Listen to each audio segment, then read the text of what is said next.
Alright, let me break down this Verizon outage situation, because honestly, this isn't just another "my Wi-Fi's slow" complaint. It's a window into how fragile our hyperconnected world really is. So, here's the setup. Imagine it's a Saturday afternoon, you're trying to call your friend to confirm dinner plans, and suddenly your phone's useless. Now multiply that frustration by thousands, and not just for Verizon users. Wait, what? Yeah, this wasn't a Verizon-only problem. Let me explain why that matters. First off, the scale. Over 13,000 complaints at peak. That's not a glitch, it's a full-blown systemic hiccup. And the worst part? It hits cities like New York and LA, places where people don't just use their phones to scroll TikTok. This is where business deals get made, where Uber drivers coordinate rides, where a missed call could mean a missed job opportunity. Personally, I think we underestimate how much these networks are the backbone of modern life. When Verizon coughs, the entire economy catches a cold. But here's the twist, even AT&T and T-Mobile users got dragged into this mess. Why? Because telecom networks aren't isolated islands. They're like a tangled web of alliances and shared infrastructure. So when Verizon's voice services crash, it's not just their problem, it's a reminder that we're all riding the same shaky bus. What makes this really interesting is how it exposes the myth of carrier competition.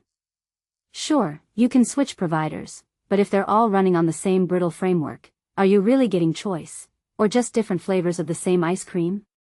Now, Verizon's response: restart your device. Classic. It's like telling someone their car won't start because the engine's on fire and suggesting they jiggle the keys. Sure, it might work, sometimes.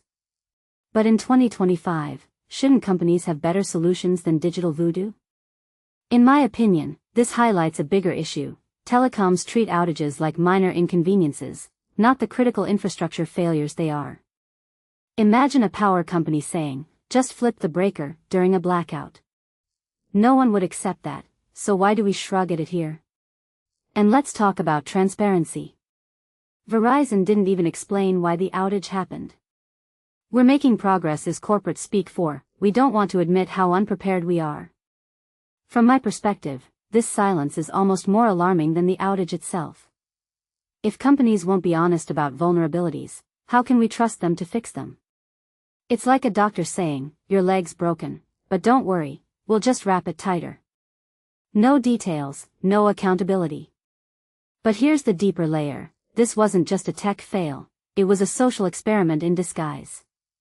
Think about it, when your phone dies, you're instantly disconnected from your entire life. Work, relationships, navigation, even your sense of security, it all vanishes. And when thousands of people lose that lifeline simultaneously, it creates this eerie collective panic. I mean, how many people tried to call 911 and got a busy signal? How many small businesses lost sales? The ripple effects are invisible but massive. So, what's the takeaway? For me, this outage isn't a one-off story, it's a warning label on the whole tech utopia we're building. We're pouring billions into AI and space travel, but the basics? The pipes that keep us connected?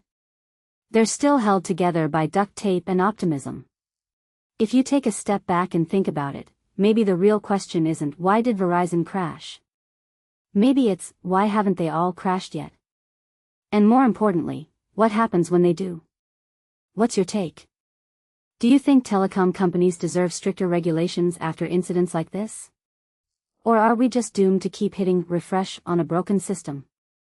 Let me know in the comments. I'm curious to hear if you're as paranoid about this as I am.